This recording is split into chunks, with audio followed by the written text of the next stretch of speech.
Aloe vera গাছের যত্ন।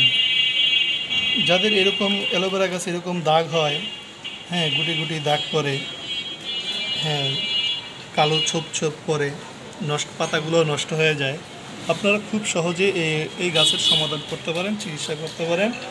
গাছগুলোতে একটু চুনা দিয়ে দিলেই অটোমেটিকলি রিকভার হয়ে যাবে এবং নতুন পাতা যে কুশিগুলো আছে সেগুলো আবার সুন্দর করে গজাবে। এই রোগটা আসলে বেশিরভাগ হয় একটু রোদ কম পেলে, গাছে রোদ কম পেলে এবং গাছে যদি প্রয়োজনের অতিরিক্ত পানি দিয়ে রাখেন টবে, তাহলে এই রোগটা বেশি দেখা দেয়।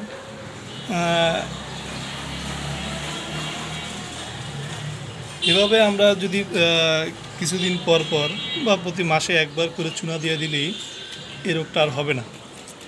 আপনারা নিজেরাই বাসায় বসে দেখতে পারেন, ঠিক চেষ্টা করতে পারেন, যাতে সুন্দর করে এভাবে প্রতিটা পাতায় পাতায় মেখে দেবেন, তাহলে গাছের যে ছত্রাকনাশকগুলো যেগুলো আছে সেগুলো ধ্বংস হয়ে যাবে এবং গাছ সুন্দরভাবে বেড়ে উঠবে। আমার এখানে মোট 5টা অ্যালোভেরা গাছ আছে। তুলসী পাতা লালটা মরে গেছে, এখন সাদাটা আছে আর কি।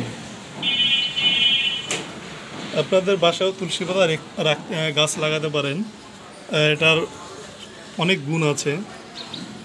এই গাছ বড় হতে হতে সামনে শীতকাল চলে আসবে, শীতকাল চলে আসলে তুলসী পাতার অনেক প্রয়োজন পড়বে। ঠান্ডা, কাশি, জ্বর এগুলোতে তুলসী পাতার রস খেলে উপকার পাবেন।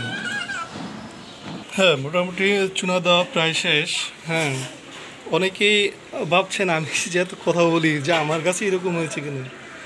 আসলে গত মাসে রোজার সময় আমি সারাদিন ব্যস্ত ছিলাম, অফিস এবং হাসপাতালে দৌড়দৌড়ি করতে পুরো মাস গাছের যত্ন নেওয়া হয়নি।